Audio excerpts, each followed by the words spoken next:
Nós estamos vivenciando nesse ano o ano do extraordinário de Deus. Quantos querem viver o extraordinário? Levante sua mão e diga glória a Deus. Para que o povo seja em casa movido para estar conosco, como nós temos aqui visitantes que vieram de longe para estar com a gente, e eu sei que muitas pessoas estão planejando para estar conosco aqui, pensando em viajar, vir de outros estados, outras cidades. Dá um glória bem alto para que eles estejam com a gente aqui em nome de Jesus. Aleluia. Então, abra o seu coração para que você seja cheio e viva o extraordinário de Deus na sua vida. Em 2 Samuel capítulo 6, como eu pedi para que você abrisse, a palavra de Deus nos descreve aqui a passagem quando Davi manda buscar a arca de Deus, a arca da aliança. Não tem como eu e você falar da arca da aliança sem a gente lembrar que se ele foi buscar a arca, é porque a arca não estava mais em Jerusalém. A arca havia sido roubada, na verdade, entregue pelo um sacerdócio frouxo, fraco de Eli, que estava vivenciando um sacerdócio de pecado, de erros, de falhas. Davi, ele decide agora, quando assume o governo, ele entende que a arca de Deus, a arca da aliança, precisa ser buscada para que ele possa governar Israel, para que ele possa governar de forma poderosa. Saul vivenciou sem ao menos se preocupar com a arca da aliança. Saul é erguido, é levantado para governar, mas ele não se importa com a presença, ele não se importa com a arca. Quando eu falo a arca da aliança, eu falo da presença de Deus. Então Saul não se preocupou com a presença de Deus. A prova disso é como acaba o seu reinado. Deus, o Espírito Santo de Deus, simplesmente o rejeita. As suas atitudes, a sua conduta faz com que a arca de verdade se afaste do lugar onde deveria estar, se afaste de Jerusalém, se afaste de Israel, se afaste da presença de Deus e vá sendo lançada de qualquer forma, como se fosse um acessório qualquer, como se fosse um patuá. E nós cristãos, servos do Deus vivo, não cremos em patuás, não cremos em coisas místicas, não cremos em horóscopo, não cremos em coisas malignas, diabólicas que não pertencem ao Senhor. Se você é cristão que serve a Deus e congrega aqui neste lugar, ainda está preso a essas coisas, qual é o seu signo? Eu digo para você, ainda você não aceitou a Jesus como Salvador da sua vida, porque não temos signo, nós não somos guiados por astros, nós somos guiados por uma estrela chamada Jesus Cristo de Nazaré. Muitos nem sabem o que é signo, não sabem nem o que significa.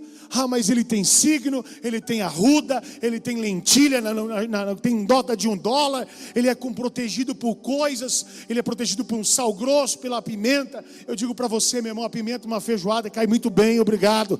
Mas eu vou dizer uma coisa, quando eu e você somos guiados pelo Espírito Santo, é só Ele que nós servimos para a glória de Jesus. Então nós temos que entender isso, mas a palavra de Deus nos mostra que Eli, não só o reinado de Saul, mas Eli, o sacerdote, já estava deturpado. Os seus filhos faziam o que queriam. A arca da aliança era um objeto qualquer na casa do sacerdote, onde simplesmente um dia de guerra, onde os filisteus se levantaram com o povo de Deus, e o profeta Samuel havia profetizado, porque Deus havia falado com ele, que eles deviam se arrepender, que eles deviam se humilhar do pecado, de estar distantes de Deus, de estar vivendo longe do Senhor. Preste atenção, eles deviam se humilhar diante do Senhor, mas o que eles fizeram? Simplesmente eles não deram ouvidos à palavra profética. E no momento de guerra, Ofni e Finéias disse: nós não vamos perder batalha nenhuma, porque nós temos a arca da aliança, nós temos aqui uma caixinha de madeira, que é o que era para eles. A arca da aliança era uma caixa de madeira, revestida de ouro por fora e por dentro.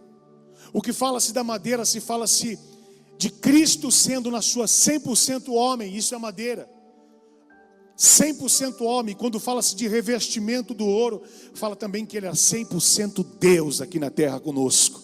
Fala-se da glória do Pai, do próprio Deus manifestado em nós. Mas eles tratavam a arca como qualquer coisa. Mas a arca, por que existente naquela época?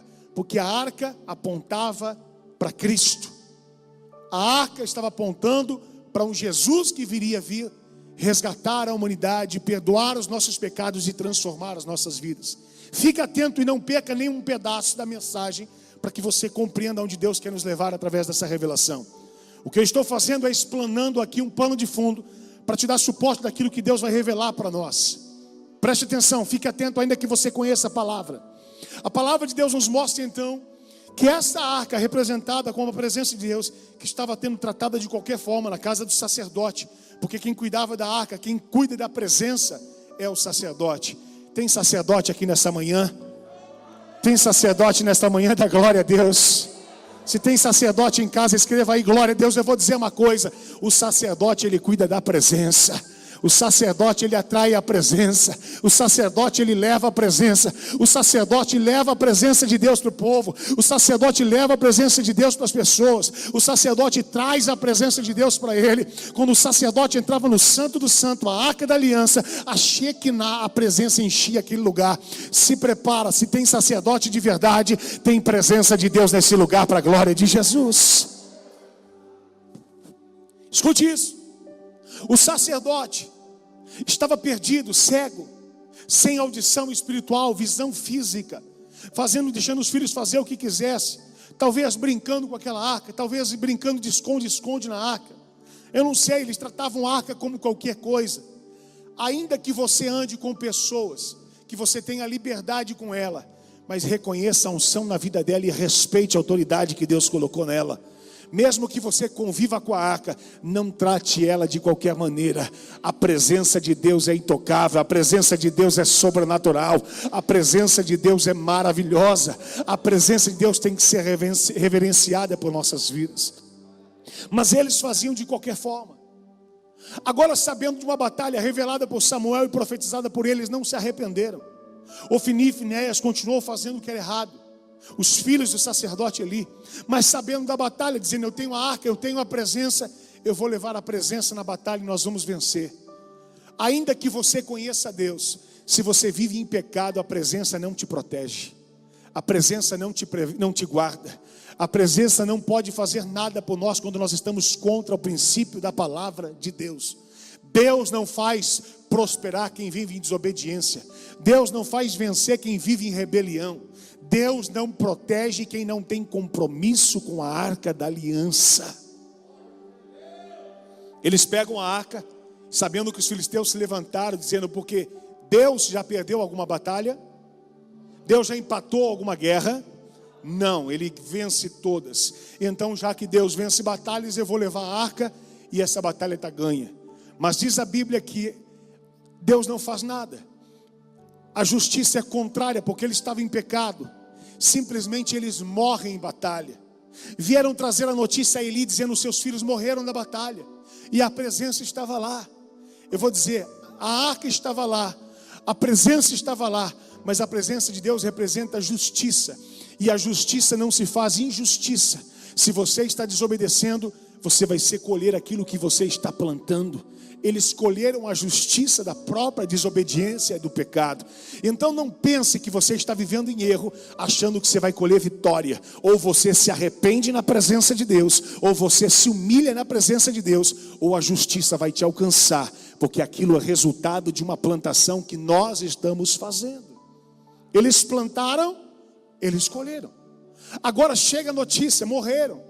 O sacerdote já velho, sentado numa cadeira, com a sua nora do lado, grávida. Quando chega a notícia, os mensageiros dizendo: seus filhos morreram. A nora desesperada diz: meu esposo morreu. E naquele momento ela começa a gerar e nascer um filho. E o seu filho do parto, a dor. E ela diz: Icabó, quer dizer, a glória foi embora, a unção se foi, não tem mais a presença. Roubaram a arca. O sacerdote cai da cadeira e quebra o pescoço e morre. O desastre acontece naquele lugar. Por quê? Porque a presença estava sendo tratada de qualquer forma. porque a presença estava sendo tratada de qualquer jeito. Não importa quanto tempo você conhece a Deus, se a presença está sendo tratada de qualquer jeito, eu e você não vamos vencer, pelo contrário, nós vamos perecer e vamos sofrer a justiça. Mas eu vou dizer, não tem como eu e você entrar um ano de 2021 profetizando que é o ano do extraordinário, se nós não tivermos a presença de Deus sobre as nossas vidas. O ano só pode ser extraordinário se tivermos a presença e reverenciarmos a presença como tem que ser reverenciada. Escute, eles levaram, perderam, morreu tudo, arrebentou tudo, e Samuel havia profetizado: se arrependa, há tempo de se arrepender. Perceba que a palavra profética, ainda que seja dura, não é para te matar, ainda que denuncie o pecado, não é para te destruir, ainda que mostre os seus erros, não é para te envergonhar. A profecia é para dizer: ainda há tempo de se arrepender na presença dele, ainda há tempo de se humilhar diante dele, ainda é tempo de você se converter e dizer: Deus, o Senhor está me dando uma chance. E a chance do Samuel profetizando para Eli, para Ofni e Finéias era essa: se arrependa, se humilhe, para que Deus não faça aquilo que fora dito através das suas consequências e erros e plantações de vocês mesmos. Mas eles não se arrependeram, eles não se humilharam e colheram a consequência da profecia. Mas entende, a profecia não era para matar, a profecia era para perdoar, para restaurar, para curar, para transformar, para restituir, para levantar, para exaltar e para trazer vida. Lembre-se quando Deus chama Jonas, e Jonas profetiza contra Nínive, e Jonas foge da presença de Deus, porque Jonas tinha um sentimento contra Nínive terrível, porque os ninivitas haviam prejudicado os seus familiares, haviam feito mal para os seus parentes. Então Jonas não queria ser profeta para Nínive, ele foge para Tarsis, ele pega uma embarcação em Jope, entra no barco e vai no profundo do barco, e ele fica lá no porão. Que perceba que qualquer praia que você vá, você precisa descer a serra. Quando você sai da presença, você só desce. Quando você se humilha, você só desce. Ele desce a serra, vai a Jope e entra no barco. Para descer do barco, você precisa descer de novo. Depois ele desce mais uma vez no porão do barco. Depois ele desce dentro do mar. Depois ele desce dentro do vento do peixe. Quando você foge da presença, você só desce da presença e fica longe de Deus. Mas Deus está dizendo: o grande peixe hoje quer te engolir e quer te levar de volta a subir a serra e dizer: volte para o lugar onde eu te chamei para profetizar, porque eu quero usar a sua vida com a minha presença, diz o Senhor dos Exércitos. Jonas agora é conduzido por Deus, e ele volta a fazer o que Deus mandou: profetiza contra Nínive, profetiza contra Nínive. E ele profetiza, e a Bíblia diz que os ninivitas, eles se arrependem, não só eles, até os animais entram em jejum e consagração. E quando o povo se arrepende, o perdão de Deus chega. E quando o povo se arrepende, a glória de Deus alcança. E quando o povo se arrepende, a unção de Deus volta sobre o povo. Agora o povo estava se arrependendo, então Deus começa a restaurar. Agora Jonas olha para Deus e fala: Deus, eu profetizei, e por que esse povo não está perecendo? Deus diz: mas eu não mandei você profetizar para que eles pereçam, eu mandei você profetizar para que eles se arrependam. Mas Jonas ficou indignado, porque afinal eu não sou profeta. O profeta não libera a palavra para matar, o profeta libera a palavra para restituir, para restaurar, para transformar e para curar. Eu sei que está muitas pessoas assustadas quando falar: eu vi um profeta. Ele subiu no altar e falou: se prepara, porque daqui 7 dias tu vai amolecer a sepultura. Já vejo 7 palmos da terra. É isso que profeta gosta de pregar. Talvez profeta da destruição, da discórdia, da desgraça, profeta de Satanás. Mas profeta de Deus, ele diz: se arrependa, se humilhe, porque ainda há esperança de Deus para a sua vida, ainda há oportunidade de Deus para a sua história. Deus está dizendo: esta palavra profética hoje é para despertar um novo tempo de Deus sobre a sua vida. Deus te trouxe aqui para dizer: eu estou preparando um novo tempo sobre a sua história, porque eu sou o Senhor dos exércitos.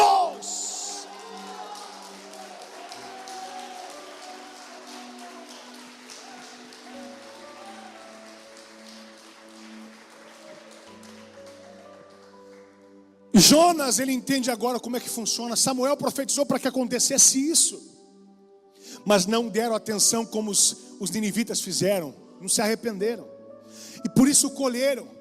E agora os filisteus, para zombar do povo de Israel, disse: pegue a arca, vamos levar a arca e vamos colocar na casa de Dagon, o deus peixe.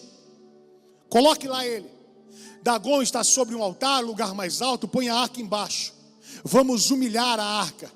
Mas eu disse que a arca é a presença. Aí eu te pergunto, quem é que humilha a presença de Deus? Quem humilha a presença de Deus? Olha para o seu irmão e diga assim para ele: tu está com defeito de fabricação? Porque o glória faz tempo que está indo embora, irmãos. Tem pentecostal nesse lugar aqui, irmãos?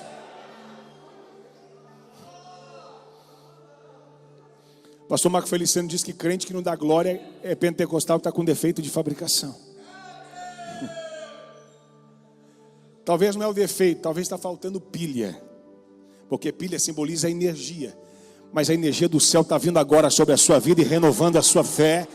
E está dizendo: eu estou renovando as suas forças. Ainda que você está amarrado como Lázaro, no meio do vale, dentro do buraco, da cova, o Senhor vai arrancar essa faixa hoje de você e vai dizer: adora a minha presença, porque eu estou renovando os teus dons para a glória de Jesus. Então os filisteus levam a arca na casa de Dagon e colocam, e a Bíblia diz que os sacerdotes da arca, porque também os que servem ao diabo também têm sacerdote. Os que servem Satanás também têm sacerdote. Os sacerdotes que cuidavam da imagem de Dagon, colocaram a arca e disseram: agora, cadê o Deus desse povo aí? Deixa ele aí sendo humilhado e envergonhado. Colocaram a arca e foram embora. Simplesmente fizeram isso. Agora preste atenção.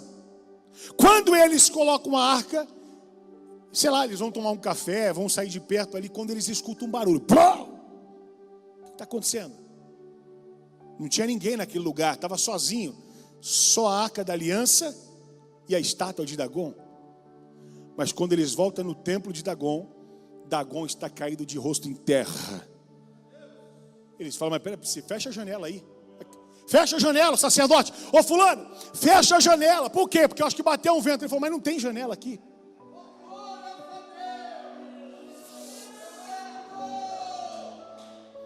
O vento acho que está aqui dentro. O vento do Espírito estava naquele lugar. Que janela? Não tem janela, aqui é tudo fechado. Eu estou conjecturando, não está na Bíblia não, viu, irmão? Vai pregar, o pastor falou que tinha janela. Levantaram a arca, levantaram a imagem de Dagon, saíram de novo: vamos jogar o baralho, vamos jogar um dominó, vamos fazer alguma coisa, vamos levantar sacrifício para o nosso Deus. De repente eles escutam um segundo estrondo, e eles voltam assustados, dizem: o que está acontecendo? Volta lá. Quando eles olham a imagem de Dagon, os braços estavam cortados e o tronco estava cortado e espedaçado no meio do chão. Eu vou dizer, tem gente que quer parar a presença, mas a presença de Deus guarda-se sozinha. A presença de Deus livra-se sozinha. Ninguém pode parar. Cadê o vento? O vento já estava lá, o fogo já estava lá, a presença estava lá. Querem parar a presença de Deus, querem envergonhar a presença, mas o próprio Deus se livra e se guarda sozinho, porque Ele é Deus. Aleluia.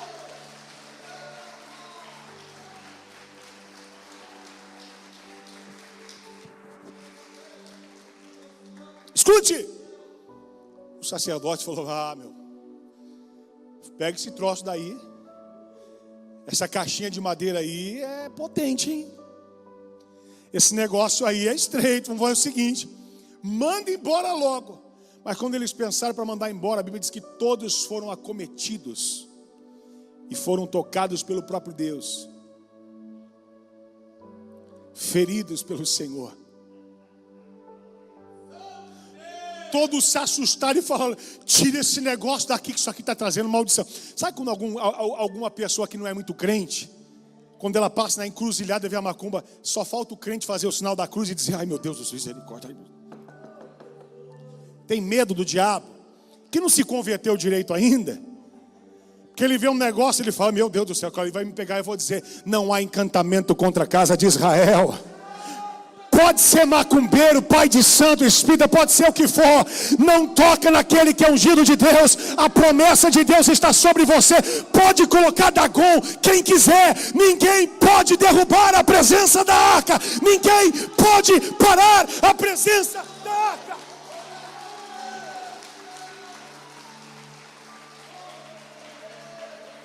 Quem tem que ter medo de você são eles, não é nós que temos que ter medo deles. Pastor, você não sabe, lá no culto tinha um macumbeiro, lá estava lançando praga. Deixa ele, Deus está convertendo ele, transformando ele para a glória de Jesus. Se você pisou aqui, você vai se converter, porque o poder do Espírito de Deus está neste lugar, a glória de Deus está nesse lugar. Ninguém é maior do que o nosso Deus, a não ser que a sua vida não condiz a isso. Aí tudo bem, aí o problema é seu. Aí a arca vai funcionar contra você. A arca funciona contra quem não tem vida com Deus. Eles pegaram a arca e falaram: põe num carro de boi e solta essa arca daqui, pelo amor de Deus. Manda embora daqui. Escute uma coisa. Tudo isso é para você entender que quando Davi foi governar, esta arca tinha sido roubada. A presença não estava mais naquele lugar. Samuel havia profetizado. A voz de Deus era escassa. Deus não se revelava mais a ninguém. Por quê? Porque Deus é ruim? Não. Lembra? A fonte não para. A fonte não para. O que para são as pessoas que saem da presença de Deus. A Bíblia diz: eis que os vossos pecados agravam os vossos ouvidos, para que não possam mais me ouvir. Espera aí, foi Deus que parou de falar? Ou foi o pecado que tampou os nossos ouvidos? Deus não para de falar. Se você não está ouvindo, não é porque Deus não está falando, é porque você tem que se arrepender na presença dEle. Se você entrou aqui e falou: Deus não falou comigo, o problema não está com Deus, o problema está em você. O problema é você, o problema é você. Porque quando você se arrepende e se humilha, Deus está falando, a fonte está jorrando e a glória está sendo liberada. O problema não está em Deus. Ainda que levaram a arca, não fizeram acontecer nada, porque a justiça veio contra eles. Eles estavam errados, roubado se foi a glória. A glória agora é abandonada em qualquer canto. Mas Davi vai governar. E quando ele vai governar, foi Deus quem colocou ele lá. Foi Deus quem livrou ele do gigante. Foi Deus quem protegeu ele do urso. Foi Deus quem deu vitória. Foi Deus quem, em meio 7 irmãos, fez ele o 8º rei de Israel. Da sua casa, que veio o primeiro, o segundo, o terceiro, o quarto, o quinto, o sexto, o sétimo. Acabou-se os filhos. Não, tem mais um 8º jogado lá no meio do pasto. Um pequenininho, coitado, nem é ele não. Então manda ele vir. Quando ele chega, Samuel diz, Deus fala para Samuel: esse é o rei de Israel. Esse é o rei de Israel. Eu não olho para a aparência, mas eu olho para o coração do homem. O coração dele é real. O coração dele é real. Sabe o que é coração real? É coração de rei. É coração sincero. Tem gente que está do seu lado, não tem coração real. Ele fala uma coisa na sua frente, por trás desce além em você. É mentira, é coração de mentira. Porque quem tem coração real, ele é verdadeiro, ele é real, ele é de Deus, ele pertence à coroa da glória. Ninguém assenta à mesa. Ninguém assenta à mesa porque o rei está chegando. Quem é o rei? Davi. Recebe a unção, o dia seguinte continua tudo normal. Não é porque você foi ungido que você pensa que no dia seguinte vai ser diferente. Tem gente que está em casa, aqui presente, pensou em desviar e desistir de Deus, dizendo: eu tenho promessa, mas não mudou nada lá em casa. Pelo contrário, piorou tudo. Foi o que aconteceu com Davi. Ele tinha promessa, tinha unção, mas no dia seguinte ele voltou para o pasto. No dia seguinte os irmãos se levantaram contra ele. No dia seguinte todo contra ele. Esse dia seguinte se estendeu 1, 2, 3, 4, 5, 10, 15, 16 anos até se cumprir a promessa. Não é porque você tem unção que a promessa tem que se cumprir exatamente na hora que você quer. Deus está dizendo: saiba ser fiel no tempo de Deus. Saiba guardar o tempo de Deus. Talvez é 1 ano, talvez é 2, talvez é 10, talvez é 16. Não importa. O que importa é que a unção está sobre você e que você tem a unção de Deus sobre a sua vida. Agora este Davi vai estar sendo perseguido, humilhado pela família, levar queijinho para os irmãos rejeitando, envergonhando ele, mas enfrentando o gigante, se dispõe à sua própria vida, vence o gigante. Deus promove Davi, porque gigantes e lutas vêm para promover a minha e a sua fé. As lutas acontecem para nos fazer viver reis e assumir o reinado ao qual Deus havia prometido. Tem gente que diz: pastor, eu tenho uma promessa, mas a luta aumentou. Deus está dizendo: é claro, é a luta que vai fazer você virar rei de verdade, é a luta que está te preparando para governar. O que adianta você governar sendo que você não sabe lidar com luta? Primeiro você aprende a luta, depois você governa, diz o Senhor dos Exércitos. Agora Davi vai governar, Davi vai liderar, Davi vai conduzir, Davi vai fazer o que Deus mandou. Mas Davi faz uma aliança com pessoas. Davi faz uma aliança com Jonatas, filho de Saul. E quando ele assume o governo, a primeira coisa que ele se lembra é de cumprir aquilo que ele havia prometido, porque quem é rei de verdade tem palavra. Tem gente que sobe o poder, meu irmão, esquece daquele que um dia te ajudou. Quer conhecer a pessoa, dá poder para ela. Dá poder para ela. Davi, quando é escolhido o rei, a primeira coisa que ele fala: nós vamos comer na primeira ceia aqui. Mas cadê Jonatas, filho de Saul? Os que estavam com ele: mas peraí, tu está lembrando de alguém de Saul? Saul só deu prejuízo para você, rei. Saul só te perseguiu, rei. Saul só te humilhou, rei. Davi está dizendo: escute uma coisa, vocês têm que entender o seguinte: se não fosse Saul, eu não era rei. A perseguição é que promove você. Como assim, pastor? Eu acho que você se esqueceu da história de José. Os irmãos dele mandaram ele embora de casa. José foi parar no Egito, em terra estranha. Mas agora José, ele é exaltado e honrado governador do Egito. Agora a cidade dele passa fome, porque José era árvore frutífera. A cidade de José agora passa fome, porque José era árvore frondosa e frutífera. Se você expulsa a árvore frutífera da sua casa, tu vai passar fome. A árvore frutífera não estava mais em Jerusalém, não estava na casa do lugar da promessa. A árvore frutífera agora estava no Egito, porque eles expulsaram a árvore. Manda esse moleque daqui, some daqui com ele. Arrancaram a árvore e mandaram embora. Agora passaram fome. Mas escute, ainda que mandam a árvore embora, a fonte embora, um dia eles vão ter que procurar água em você, fonte. Ainda que rejeitem a arca, quando o dilúvio descer, eles vão ter que procurar você, a arca de Deus. Porque o único que está construindo a arca é você. Eles podem estar tão distante de você, você vai dizer: não vão nem se lembrar mais. Vai, porque quando a primeira gota cair do céu, eles vão dizer: eu não tenho a arca, só eles têm a arca. Só eles têm a arca, como Noé fez. Continuou firmado e o povo zombando, humilhando, envergonhando, mas ele tinha a arca. Quando o dilúvio chegar, vão lembrar de você. Quando a prova chegar, vão lembrar de você. Quando a luta vier, vão lembrar de você. Sabe por quê? Porque você tem a presença de Deus e eles não têm.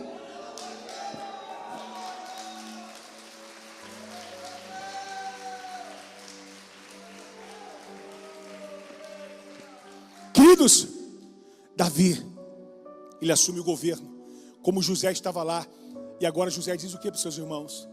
Os irmãos dele, quando descobrem José, se revela dizendo: eu sou seu irmão José.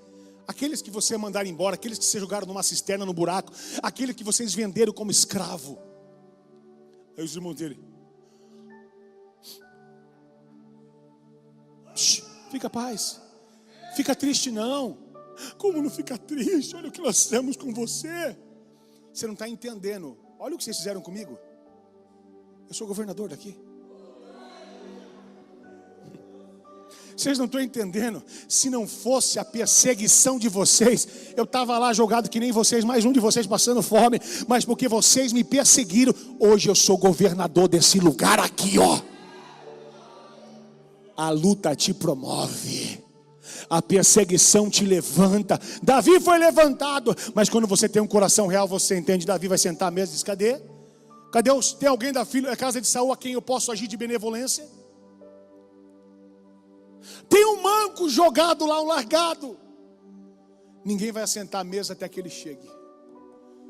Porque quem tem coração de rei, tem palavra de rei, não volta atrás. É fiel.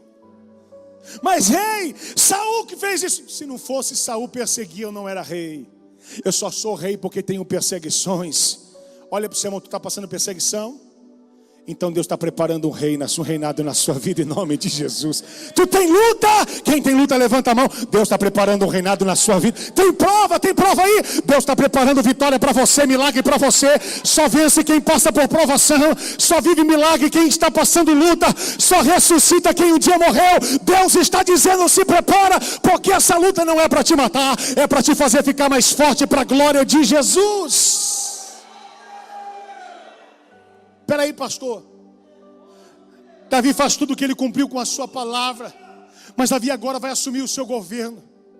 Aí Davi olha para o povo e fala, escute uma coisa, está faltando algo. O povo diz, o quê? Está tudo certo. Diz, não tem como governar sem a presença de Deus.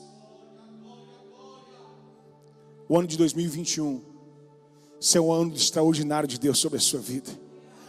Mas para que você governe em 2021 seja extraordinário, precisa ter a arca de aliança junto com você. Quer entender melhor? A presença tem que andar com você. Você tem que andar com a presença. Você tem que envolver na presença, porque sem a presença você não pode fazer nada. O povo estava com medo, largou a arca, abandonou a arca. Mas Davi disse, não posso continuar o governo sem a presença. Mande buscar a arca. Chegamos aqui em 1 Samuel capítulo 6. Mande buscar a presença. E Davi ajuntou todos os escolhidos de Israel em um número de 30.000. E levantou-se Davi e partiu com todo o povo que tinha consigo de Baalá de Judá, para levarem dali para cima a arca de Deus, sobre a qual invocavam o nome do Senhor dos Exércitos, o que assenta entre os querubins. E puseram-se a arca em um carro novo. Diga, um carro novo. Davi se preocupou com isso, falou, vamos colocar num carro novo. Novinho. Que carro era esse? Eram bois que nunca foram usados. Uma carroça nova. Não era um carro de hoje. Davi se preocupou com isso. Colocou num carro novo. Preste atenção para você entender, sem julgar a palavra que ainda não terminei. E levaram da casa de Abinadab, que é em Gebá, e Uzai e Aiô, filhos de Abinadab, guiavam o carro novo. A Bíblia é enfática em dizer que o carro era novo. Levou um carro novo e guiavam um carro novo. E Aiô e Uzá estavam eles conduzindo a arca. Que coisa linda. Verso 4, e levantando a casa de Abinadab, que está em Gebá, com a arca de Deus, Aiô ia diante da arca. E Davi e toda a casa de Israel alegravam-se perante o Senhor com toda a sorte de instrumentos de madeira, de faia, com harpas, com saltério, com tamboris, com pandeiros e com símbolos. O que estava acontecendo? Davi falou o seguinte: nós vamos atrair a presença, mas pode vir tocando. Vamos fazer uma grande música e vamos adorar ao Senhor, dançando, tocando na presença dele, todos os instrumentos. E vieram conduzindo a arca num carro novo. E eles conduzindo essa arca num carro novo, olha isso, fazendo conforme eles achavam que estavam fazendo bem. E chegando à eira de Nacon, estendeu Uzá a mão, e a arca de Deus se segurou, porque os bois deixaram-se pender, tropeçaram. Então a ira do Senhor se acendeu contra Uzá, e o Deus o feriu ali por esta imprudência, e morreu ali junto à arca de Deus. E Davi se constritou, porque o Senhor abriu uma ruptura em Uzá, e chamou aquele lugar de Pérez Uzá até o dia de hoje. E temeu Davi ao Senhor naquele dia e disse: como virá a minha arca do Senhor? E não quis Davi retirar para si a arca do Senhor para a cidade de Davi, mas Davi fez levar a arca na casa de Obed-edom, o geteu. Diga, o geteu. Era hebreu? Era ungido? Não, era um geteu. Alguns historiadores dizem que ele era um dos filisteus. Davi era rei, governante, líder. Agora escute isso. Olha a ousadia de Davi, fazendo algo tremendo, em querer trazer a presença. Mas ele começa a fazer com instrumentos, com música, porque ele entende que Deus habita no meio dos louvores. Mas escute, existem tipos de louvores. Eu não sei se você já viu ou já ouviu algum cantor que prega pela sua própria capacidade e se acha que ele é o cara, e que diz que ele trai a presença de Deus, e que Deus fala: acabou a sua fama. Porque música não é porque é música, ou porque é cantor, ou porque pensa que está cantando algum tipo de louvor, que a presença está sendo atraída. Para ser atraída a presença tem que ser outro tipo de adoração. Não é qualquer música que trai a presença. Usar significa força. O tremendo da palavra hebraica e do significado da mensagem da Bíblia, de Gênesis e Apocalipse, é que tudo está ligado à raiz. Preste atenção. Tudo está linkado à raiz. Diga raiz. E toda palavra tem um significado linkado à palavra raiz. A palavra master, principal. A prisma, a que está mais alta, aquela que manda. E tudo se distrai daquilo. Quando você prega uma palavra, quando você fala algo, você vai para aquela raiz, você vai entender o significado disso. Quando eu e você entendemos que tudo vai se para a raiz, a base do evangelho se vai na raiz. Não quando você pega a palavra, você vai entender o significado. Porque todo nome na Bíblia tem um significado. Todos os nomes que aqui tem não é uma coincidência. É propósito, é o plano de Deus, é o projeto de Deus. O próprio Emmanuel, Deus conosco, está presente em vários lugares manifestando a sua glória. Mas quando nós entendemos a raiz, e a raiz de Jessé está neste lugar para a glória de Jesus Cristo. Quem está ligado na raiz, diga glória a Deus. Se não estiver ligado na raiz, você não está ligado na história. A história tem que ter uma raiz, porque a raiz é o que dá firmeza. A raiz é o que dá substância. A raiz é o que faz estruturar você. Então nós não podemos ser alguém sem conexão, temos que ter base. Então a palavra raiz ligado a usar significa força. E o que eles quiseram trazer à arca? Pela força. O que significa isso? Que para que eu e você viva um ano extraordinário, há muitas pessoas que dizem: esse ano eu vou fazer isso, eu vou criar essa estratégia, eu vou chegar no culto agora, eu vou criar, eu vou fazer um evento, eu vou falar para os jovens, eu vou fazer o seguinte, eu vou pintar de amarelo com verde banana, com não sei o que, abacaxi, eu vou fazer isso porque agora está todo mundo fazendo isso, e eu vou colocar um teclado assim, um som assado, eu vou pintar a parede dessa cor, eu vou dizer. Aí as pessoas querem trair a presença pela força. Pela força a arca não vem. Pela força o extraordinário não acontece. Quando eles tentam fazer pela força, diz que o carro de boi tremeu, quase caiu. Uzá colocou a mão, meteu a força e disse: vamos segurar a arca. Mas eu vou dizer, nenhuma força segura a presença de Deus. Nenhum homem sustenta a obra de Deus. Ninguém suporta a presença e a glória de Deus. Deus não precisa de ajuda sua. Deus não precisa da sua força. Deus precisa da sua obediência. Davi se assusta. Davi fica com medo. O povo que está com ele mais ainda, diz: o que aconteceu aqui? Pega a arca e joga na casa de alguém, que alguém deixa. Pode mandar, o rei mandou. Põe na casa de Obed-edom. Obed-edom falou: tudo bem, pode colocar. A Bíblia diz que Obed-edom, preste atenção, a história, se você pesquisar sobre a história, historiadores falam de Obed-edom. Obed-edom era o cara mais paupérrimo, pobre, miserável, coitado, destruído, um zero à esquerda, um ninguém, um coitado. Ele recebe a arca dentro da sua casa. E eles vão embora. Deixa esse negócio aí. Davi talvez vai falar: Deus, o que está acontecendo? O que está errado? O que aconteceu? Por que o Senhor matou meu Deus? Vai consultar Deus. Mas eu coloquei música, peguei um carro novo, peguei um bom, fiz o melhor que eu podia. Deus começou a se revelar. Ele dizia: isso não é o melhor. Tu está fazendo por força. Tu está criando estratégia. A sua arca não segura através de carros de boi. A arca se carrega no sacerdócio, no ombro do sacerdote. A arca não coloca qualquer um. Quem sustenta a arca é quem tem vida com Deus, é quem tem é sacerdote, quem tem a presença de Deus. Aí Davi começa a dizer: Senhor, me perdoa, porque eu achava que era assim, eu estava errado, eu quis fazer de um jeito, porque eu não quero governar sem a presença. Eu preciso governar de uma forma tremenda. Preste atenção.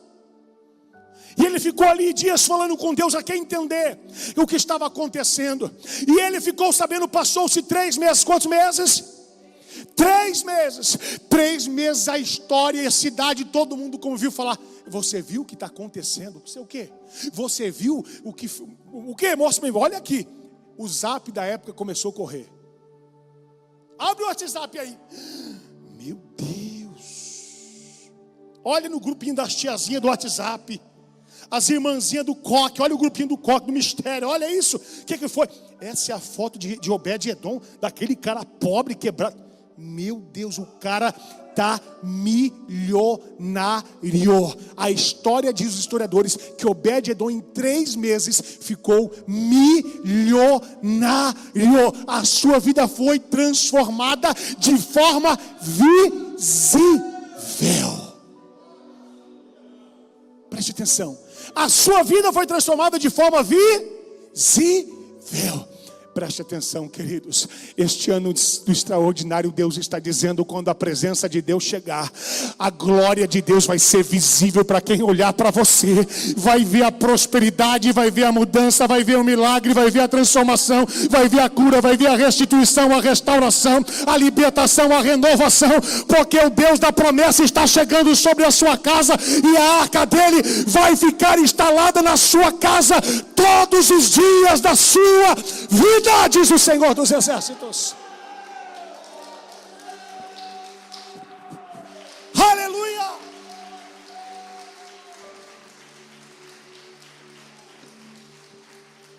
Davi falou: meu Deus, o que é isso? Por que a vida dele é transformada? Irmãos, em 3 meses. Davi falou: é hoje que nós vamos buscar essa arca. Mas nós vamos fazer o seguinte, nós vamos fazer de forma diferente. A Bíblia diz que ele pegou uma estola sacerdotal e vestiu a estola sacerdotal. Davi é sacerdote? Não, ele é rei. Mas a Bíblia diz que Deus nos faria reis e sacerdotes para a sua glória. Tem reis e sacerdotes aqui? Davi entendeu: a arca não vai ser mais buscada por força, e nem por pessoas usadas pela obra. Eu sou usado por Deus. Tem usar por aí, não? Eu sou muito usado, Deus depende de mim. Você precisa ver o irmão ali, prega, ele é muito usado. Deus não quer usar, Deus quer quem é servo, quem depende da presença dele para a glória de Jesus Cristo. Deus não quer força, Deus não quer violência, Ele quer obediência, Ele quer fidelidade, Ele quer coração, Ele quer servo, Ele quer adoração, Ele quer sacrifício de verdade. Deus não recebe música, Deus recebe adoração.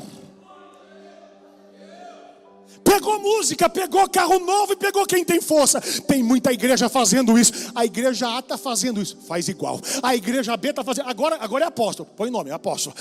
Amanhã é serafim, agora eu sou serafim. Amanhã é Satanás, põe Satanás, não tem problema. O que ela quer crescer de qualquer jeito. Não é por força, não é por força, é pelo poder do Espírito, é pela presença dEle. É Ele que vai salvar, é Ele que vai alcançar, é Ele que vai restaurar, é Ele que vai curar, é Ele que vai transformar. Ele está aqui, a presença está aqui, a presença está aqui, a glória está aqui. Receba a presença, receba a presença, receba a presença.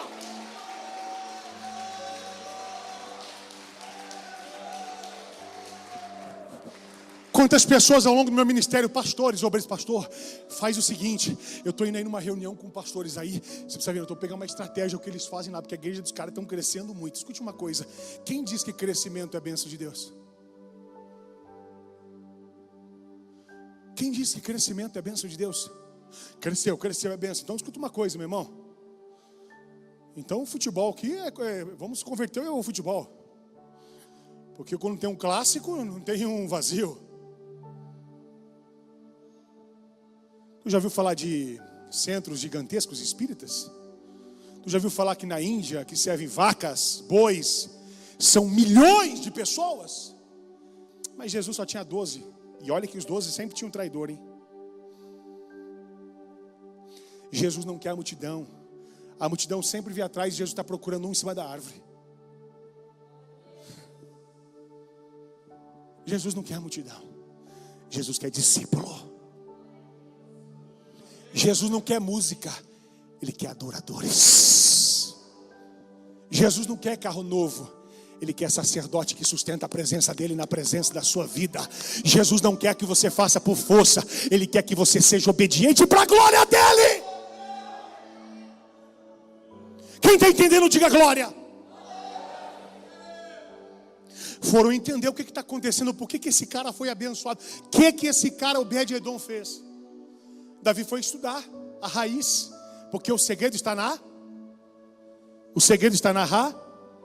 Vamos ver se você entendeu o que é raiz. Você diga um pouquinho mais alto para a gente estar junto no culto. O segredo está na raiz. Oh, meu Deus, podia ser assim na primeira vez, já estava bom. O que aconteceu com Obed-Edom? Porque ele prosperou. O que esse cara fez? Ele recebeu a arca, nós vamos fazer. Aí eles foram entender que da forma que eles estavam fazendo, era tudo por força. E por que Obed-Edom estava prosperando?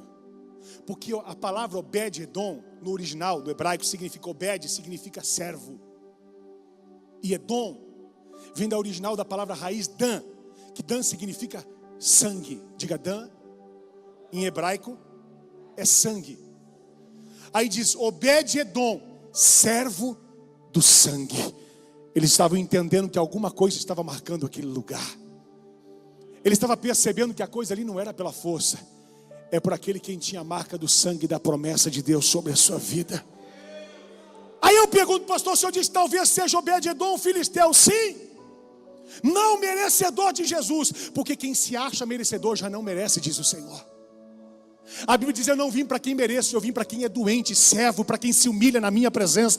A graça de Deus é favor imerecido. Um cara que nem estava lá, um filisteu que não tinha presença, que não conhecia Jesus, mas ele recebe a presença de Deus, e através do servo do sangue, ele percebe que o sangue de Deus marca a sua vida. Ele aceita a presença, e a sua vida é transformada em 3 meses. A glória de Deus muda ele. Davi pesquisou e falou: agora eu entendi. Agora sacerdote leva, a adoração não é qualquer um, chama levita, músicos não, levitas, servos adoradores que adoram em espírito e em verdade. Não é aqueles que está lá, olha, agora eu vou soltar um solo, hein? Presta atenção. Não, é aqueles que falam assim: agora eu vou rasgar meu coração na sua presença, Senhor. Eu quero te adorar, eu quero te exaltar. Meu irmão, ele se veste com a estola sacerdotal, reis e sacerdotes. Ele pega a arca, põe no braço e ele vem caminhando com adoradores de verdade. Só que tem um segredo. A Bíblia diz que ele estava naquela cidade, pela história diz que mais ou menos 12 quilômetros eles estavam distantes de chegar na sua cidade, onde queria colocar ali a arca da aliança para Davi governar. Eu disse 12 quilômetros. A Bíblia diz que cada 6 passos, no 7º eles paravam e faziam sacrifício a Deus. Preste atenção. 1, 2, 3, 4, 5, 6. Pega o sacrifício. No 7º, monta o sacrifício a Deus. Bois, cevados, sangue. Ele entendeu que a presença de Deus desce quando tem servos do sangue servindo ao Senhor Jesus Cristo, apontando-nos para Cristo, dizendo: nós temos que oferecer o nosso melhor sacrifício para que a presença seja atraída sobre as nossas vidas. Sabe qual que é o nome que começou agora? Está passando até para o pessoal estar assistindo, a tal de Gênesis. Uma mensagem bíblica tremenda. Colocado o nome, acho que não sei se vocês se chamam de novela de Gênesis, como é que é feito, mas está pregando sobre Gênesis. Aí o primeiro capítulo falou de quem? Adão e Eva. A palavra Adão e Eva, ela tem do original de Adão. Eu disse que Dan é o quê? Adão significa vermelho como sangue. E eu, entendendo o original desta palavra, que ele era vermelho como sangue, o Espírito de Deus disse para mim: da onde que eu fiz ele? Tu já viu um barro meio vermelho, não? Tu quer imaginar como que é Adão agora? Vermelho como sangue. Mas colocaram Adão tão branquinho. Eu quero para o original da palavra: vermelho como sangue. Ele só não tinha coração de servo, mas ele era vermelho como sangue. Quando eu e você entende que Deus entra na casa de Raabe, naquela janela eles colocam uma fita de escarlata. Qual a cor do? O que é escarlata? Quando você tem o vermelho do sangue sobre a sua vida, a presença de Deus é sobre você. Ficou o voto do Senhor dizendo: ninguém, tudo aqui vai ser derrubado, ó. Essa muralha vai cair por terra, mas a casa de Raabe, que tem o símbolo do sangue, não será tocada, porque a presença está nesse lugar. A minha Bíblia diz que é um povo com a marca da promessa. Quem tem a marca da promessa? Você quer descobrir qual que é a marca da promessa sobre você quando Satanás olha? O sangue do Cordeiro está sobre a sua cabeça. E quando Satanás chega, não pode tocar em você, porque a presença de Deus está sobre a sua vida, para a glória de Jesus. Tem alguém com a presença da glória de Deus aqui? A Ele.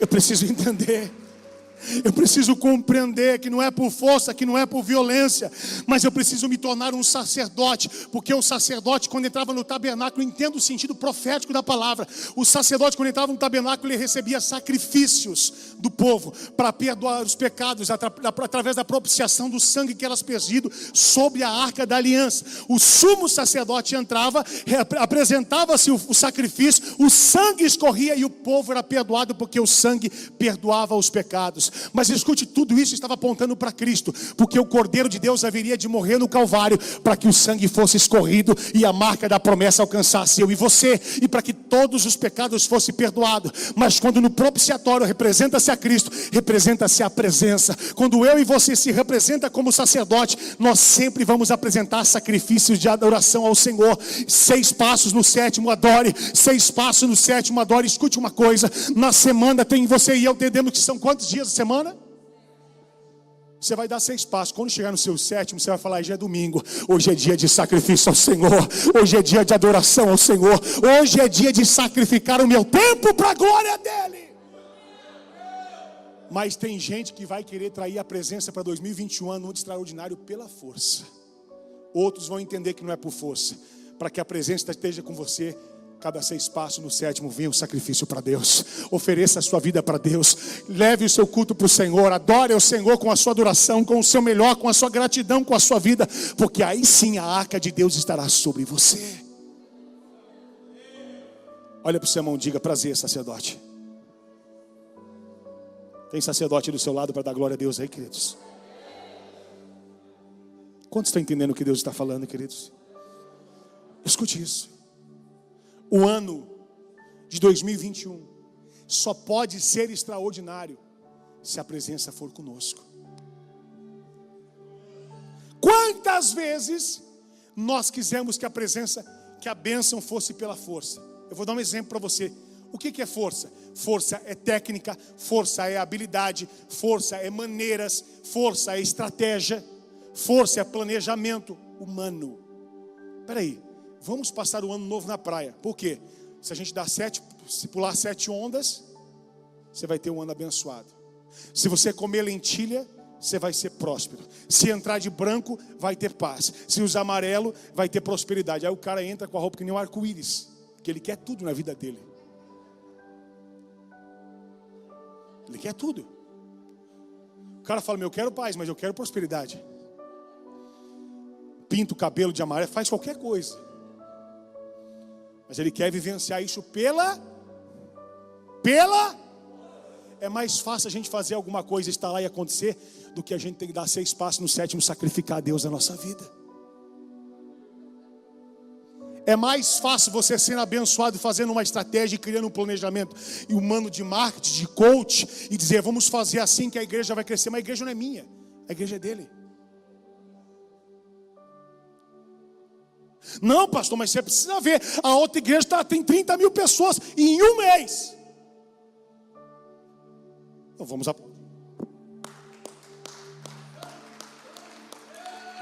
Parabéns. Vamos ver se vai durar quantos anos. E vai conhecer a vida dessas pessoas, para ver se elas sabem se Moisés teve irmão, por exemplo. O pastor, eu também não sei. Então você precisa se converter também e ler a Bíblia. Porque a gente frequenta a igreja, mas a gente não quer sacrificar tempo em buscar a presença. A gente quer que o extraordinário seja alguém que bate a mão e fala: pronto, está resolvido. Vem que o pastor ora. Você não precisa orar. Você já viu alguma igreja que apresenta que o pastor ora, ele jejua, ele intercede por você? Ou isso aí não passa na televisão? Você fique tranquilo, porque o pastor já está em consagração. Em 32 dias ele vai pôr a mão sobre você. A sua vida vai mudar. Imagina, eu não preciso fazer nada. O trouxa faz. Eu vou lá, ele põe a mão. Eu sou abençoado. Eu vou frequentar outra igreja do pastor Rodrigo, que eu tenho que orar. Eu vou para a revelação que lá eu tenho que me converter? Não, eu vou para aquela que o cara estala o dedo, está tudo certo. Afinal, tem 5.000 pessoas que preferem que estalem o dedo do que as meia dúzia que querem a presença de verdade. O que você quer? Você quer continuar na força? Ou você quer colocar o manto sacerdotal e dizer: chegou a hora do sacrifício, chegou a hora de apagar o preço, chegou a hora de eu sacrificar, chegou a hora do sangue jorrar, chegou a hora da glória de Deus se manifestar sobre a minha vida. Mas eu vou dizer: se prepara, porque a presença de Deus estará com você todos os dias, e o Senhor te sustentará, e o Senhor te guardará, e o Senhor te protegerá, e o Senhor te prosperará, e o Senhor te honrará, e o Senhor restituirá, e o Senhor ressuscitará a tua história. Aleluia. Não adianta ter só música, tem que ter adoração com sacrifício. Mas o que é mais fácil, pastor? Na cabeça de Davi era o sacrifício de oferecer o melhor que ele pensou. Afinal, Davi mandou buscar a arca com carro novo. É o melhor. Mas não é a estratégia que eu crio, é como tem que ser. Às vezes a gente quer uma revelação. Pastor, tem uma revelação de Deus para a minha vida. Isso é, todos os dias chegam milhares de mensagens para mim dizendo: pastor, eu vou ministrando, ó, querido, escute uma coisa. Busca a palavra, busca a presença. Não, tudo bem, pastor, estou entendendo. Mas Deus te mostrou alguma coisa? Eu falei: sim. Ele mostrou para você buscar a presença dele e se converter. Aí eu vou dizer: sabe o que ela vai fazer? Ela vai desligar o telefone e vai procurar um pastor que fale que Deus mostrou para ela. E sabe como que vai ser a vida dela? A mesma desgraça que nunca vai mudar. Deus mostra, Deus revela, mas Deus não revela só para mim, Ele revela para você também. Deus usa você também para expulsar demônio. Pastor, não precisa ir lá não. A Bíblia diz que o poder de Jesus está para quem crê. Se você crê, Deus vai te usar. Se você crê, Deus vai te usar. Você precisa crer no poder da palavra. Isso não é exclusividade de pastores, de homens e de pessoas que se colocam no pedestal dizendo: eu sou o cara. Não, o cara é Jesus. Ele é o cara. Ele é o Senhor dos senhores.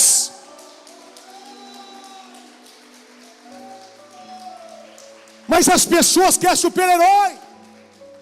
As pessoas querem super-herói. Tudo bem que nos Estados Unidos elas querem o Homem de Ferro, o Capitão América, o Superman. Mas aqui tudo bem, é o Curupira. Qualquer um serve, pastor. A Cuca, e aí vai. O papai foi para a roça, a mamãe foi trabalhar, a Cuca vem pegar, não tem problema. Glória a Deus por isso. No Brasil as pessoas estão aceitando qualquer coisa. Os outros países estão mais avançados, pelo menos os heróis deles. Mas no Brasil, meu irmão, pelo amor de Deus, Saci Pererê está bom para você demais. Deus tem mais para a sua vida, meu amado. Deus quer te usar como sacerdote. Deus quer te usar como rei. Deus quer te usar para governar, não como Saul sem a presença. Deus está dizendo: eu te levantei para governar com a presença de Deus. Meu amado, não busque a Deus só por interesse. Busque a Deus, diga: Deus, o que é que o Senhor quer me usar para abençoar outras pessoas? O que é que o Senhor quer me usar para servir outras pessoas? Deus está levantando sacerdotes aqui. Deus está levantando reis aqui, porque este ano é o ano do extraordinário. E você vai atrair a presença, e a arca de Deus vai voltar para a sua casa. A presença de Deus vai voltar para o seu ministério. A unção de Deus vai voltar para você. E você vai voltar a sentir a unção, a presença, o poder, a glória, o avivamento e a presença e poder dele sobre a tua história. A pior coisa é fazer coisas por força. A pior coisa é fazer coisas por força.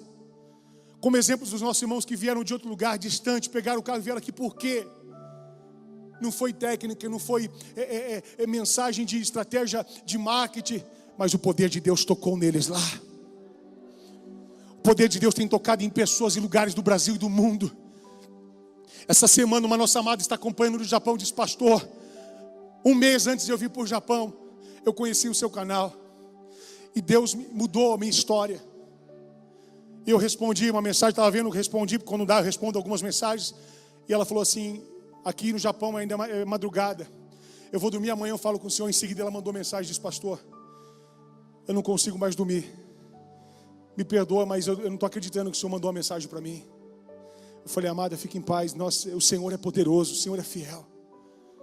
E ela contou um pouco e disse: Deus tem impactado a minha vida, eu estou em outro lugar do mundo e eu não perco hoje uma mensagem, uma pregação. Talvez ela esteja assistindo, eu creio que sim. E eu louvo a Deus por isso. Sabe por quê? Não é a nossa força, é o poder do Espírito Santo de Deus. É a palavra de Deus, é a presença de Deus. O que é que precisa ser movido na sua casa? O que é que precisa ser movido na sua vida financeira? O que é que precisa ser movido na sua vida espiritual? Talvez você está vivendo um caos agora, uma provação, e você fala: pastor, eu até vim por isso, não tem problema. Mas eu vou dizer, Deus está te mostrando que isso só foi o sinal para você voltar a buscar a arca. Porque Deus vai restaurar muito mais do que você perdeu. Deus vai transformar muito mais das lutas que você está passando. Levante a mão. Deus está pegando Obed-edoms aqui, servos do sangue, e está dizendo: se prepara, porque através do sangue a tua vida vai ser transformada, a tua casa vai ser mudada. O poder de Deus vai marcar, vai impactar, vai transbordar, vai transformar, vai restaurar, vai restituir. O poder do sangue está tocando em você. O poder do sangue está te curando. O poder do sangue está libertando. O poder do sangue está salvando. O poder do sangue está te levantando. Você até veio aqui por um outro propósito, mas Deus está dizendo: eu tenho um propósito na tua vida, eu tenho um propósito na tua casa, eu tenho um propósito na sua família.